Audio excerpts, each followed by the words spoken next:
Hello all, I am Dr. Vibhash Kumar Ved, and today in this video we're going to discuss about the gross anatomy of stomach. So let's see in detail. So the stomach is the widest and most distensible part of the alimentary canal between the esophagus and the duodenum. Here you can see this is a specimen of the stomach. So the main functions of the stomach are: it forms a reservoir of food, it mixes food with the gastric secretions to form semi-fluid substance called the chyme, it controls the rate of delivery of chyme into the small intestine to allow proper digestion and absorption in the small intestine. The stomach has a hyaluronic acid secreted by the gastric gland which destroy the bacteria present in the food and the drink. The gastrointestinal factor present in the gastric juice helps in the absorption of vitamin B12 in the small intestine. So these are the function of the stomach. Now we'll discuss about the location of the stomach. The stomach is situated in the upper left part of the abdomen, occupying left hypochondric, umbilical and the epigastric region. It extends obliquely from the left hypochondric region into the epigastric regions. So the most of the stomach lies under cover of the left costal margin and the lower ribs. So here grossly you can see the shape of the stomach is mostly J-shaped.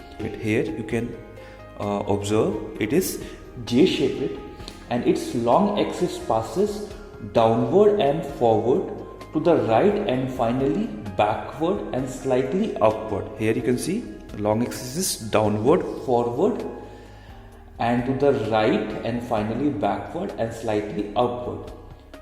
It tapers from the fundus on the left of the median plane. Here you can see this is the fundus. So on the region of the fundus it slightly taper, and to the narrow pylorus slightly on the right on the median plane. Here you can see this narrow pylorus which present toward the right side from the median plane. Now the size and the capacity. The length of the stomach, length taken from this upper margin or fundus to the this lower margin of the pylorus. So this length of the stomach is approximately 10 inches. And the capacity of the stomach is variable as the stomach is highly distensible. At the birth, the capacity is only 30 ml. At the puberty, the stomach capacity is 1000 ml, and in the adult, the capacity of the stomach is 1500 to 2000 ml. Now we'll discuss about the external feature of the stomach. Here you can observe this stomach has two ends. Here it has two ends, two curvatures, and it has two surfaces. So first we'll see the ends of the stomach. Here the most superiorly this end of the stomach is known as the cardiac end, and it is also known as the upper end. This cardiac end which join the lower end of the esophagus, and it present and the orifice called the cardiac orifice. You can appreciate here this orifice is known as the cardiac orifice. Then same manner below this end is known as the pyloric end. Here this is the pyloric end, and this pyloric end which join the proximal end of the duodenum, and it present another orifice, and this orifice is known as the pyloric orifice. So this is the pyloric orifice which present in the pyloric end, and this is the cardiac orifice and it present in the cardiac end. So this cardiac end which connect the terminal end of the esophagus, and this pyloric end which connected to the proximal end of the duodenum. So this is two end. Then the curvature. So the stomach present two curvature. One is the small curvature, another is a large curvature. So this small curvature is known as the lesser curvature. Here, this small one is called the lesser curvature. So the lesser curvature is concave and it forms the shorter right border of the stomach. So from the body to this lesser curvature, it present on the right side and it is shorter. The most dependent part of this curvature, the angular notch or incisura angularis. So here you can see this notch is considered as the angular notch, and this angular notch is also known as the most dependent part of this curvature. And this angular notch which indicate the junction of the body and the pyloric part. So this is the pyloric part and this is the body. Here in between these two parts, this notch is considered as a angular notch. The lesser curvature provide the attachment to the lesser omentum. So this curvature which provide attachment of the lesser omentum. Now this large curvature, and this big or large curvature is known as the greater curvature. So this greater curvature is convex and form the longer left border of the stomach. So from the body, this greater curvature present on the left side. At its upper end, this curvature present a cardiac notch. Here you can see from the upper end of this greater curvature, it has a depression which is known as the cardiac notch, and this cardiac notch which separate it from the left aspect of the esophagus.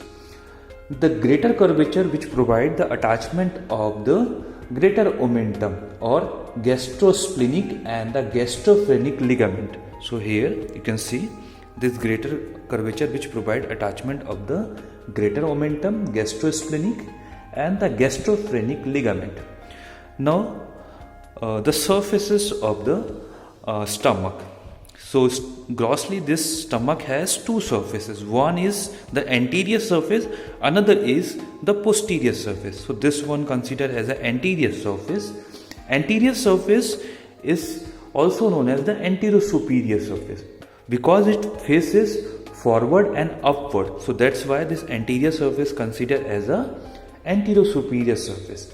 And the same manner, this posterior surface, which is also known as the posterior inferior surface. Why it is considered as a posterior inferior surface? Because it faces backward and downward. So this one is a anterosuperior surface and this one is a posterior inferior surface. Okay. Now the parts of the stomach. So stomach has four parts. First, it has the cardiac part. This region is known as the cardiac part, this region. Then it has the fundus, it has body and the pyloric part. So stomach is divided into four parts: cardiac part, fundus, body and the pyloric part. So first we'll see the cardiac part. So here this is the cardiac part and it is the part around the cardiac orifice. So as we already discussed, this opening which is known as the cardiac orifice, and around this cardiac orifice this area is known as the cardiac part. Now the fundus, here this is the fundus, and the fundus is a upper dome shape. Here you can observe it is a upper dome shape part of the stomach situated above the horizontal plane drawn at the level of the cardiac notch. So at the level of the cardiac notch, we'll draw a imaginary horizontal line, and above this imaginary horizontal line we can appreciate a dome shaped area of the stomach, and this area or this part is known as the fundus. Superiorly, the fundus usually reaches the level of the left fifth intercostal space just below the nipple. Hence the gastric pain sometimes imitates the pain of the angina pectoris.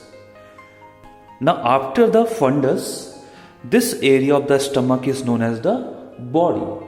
So the body is the major part of the stomach which lies between the fundus, this fundus, and the pyloric antrum. So this is the pyloric antrum. So in between this fundus and this pyloric antrum, this area, this largest area of the stomach is considered as the body. Now after the body here, so this area is considered as the pyloric part. The pyloric part is the funnel shaped outflow region of the stomach. Here you can observe this pyloric part is the funnel shaped outflow. An imaginary line drawn at the level of this angular notch toward this greater curvature, and above to this imaginary line, this portion of the stomach is known as the body, and this imaginary line which separate this pyloric part to this body of the stomach. Then it extends from the angular notch to the gastroduodenal junction, and at the level of the gastroduodenal junction which present the first part of the duodenum and the pylorus part of the stomach. So in between these two structure we can found the gastroduodenal junction, and at this gastroduodenal junction the pylorus is divided into three parts: the pyloric antrum, the pyloric canal, and the pylorus. So the pyloric antrum, it is a proximal bidest part which is separate from the pyloric canal by the inconstant sulcus and the sulcus intermedius, which present on the greater curvature. So inside from this greater curvature, here we can found the sulcus intermedius. Here we can found the pyloric canal. So it is a distal, narrow and the tubular part, and it measuring 1 inch in length, and it lies on the head and the neck of the pancreas. Then the pylorus, it is a distal most and the sphincter region of the pyloric canal. So from distal to this pyloric canal we can found the pylorus. So these are the parts of the stomach. Now we'll discuss little bit of the relations of the stomach. So stomach has two types of relations. One is the peritoneal relation and another is the visceral relation. So first we'll discuss little bit of the peritoneal relation. So the stomach is covered by the peritoneum except where the blood vessels runs along its curvature, and a small area called the Weir area of the stomach, which present posteriorly near to the cardiac orifice, which lies posteriorly near to the cardiac orifice. So this area is considered as a Weir area of the stomach, and it is directly related to the left crush of the diaphragm. So the peritoneal fold which extending from this lesser curvature and the greater curvature. So first we'll see the peritoneal fold which extending from the lesser curvature. So on the lesser curvature, the peritoneum fold which attach, and this fold is known as the lesser omentum, and it extend from the lesser curvature of the stomach to the liver. So here from this lesser curvature, this lesser omentum attached with the liver, and on the greater curvature, this fold of the peritoneum is known as the greater omentum which attach with the greater curvature to the lower third of the transverse colon.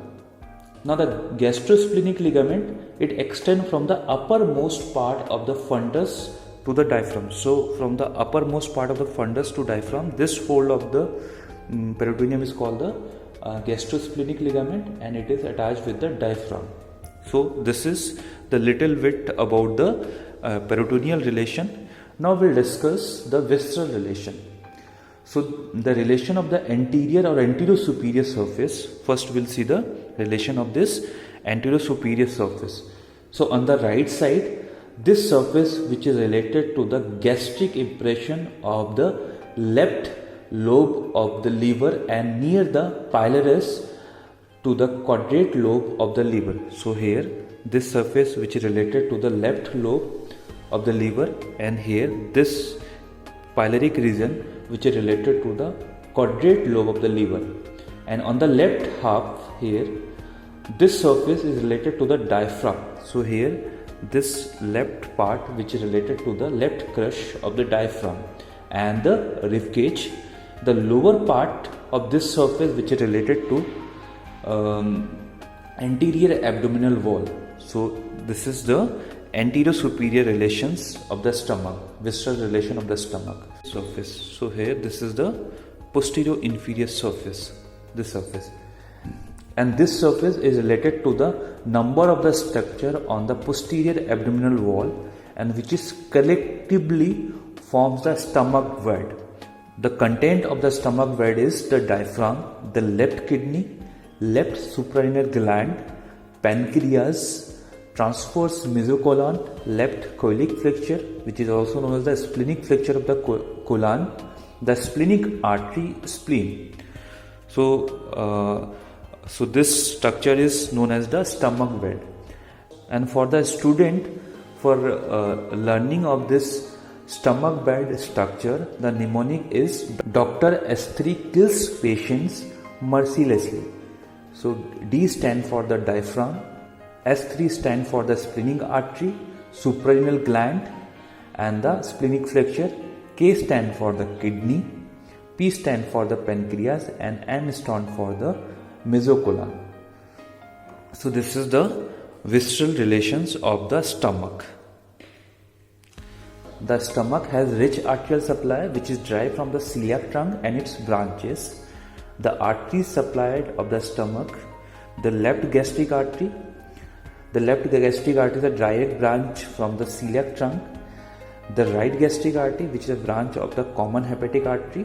Left gastroepiploic artery, which is a branch of the splenic artery. Right gastroepiploic artery, which is a branch of the gastroduodenal artery. And the short gastric artery, it's present in 5 to 7 in number, which is a branch of the splenic artery.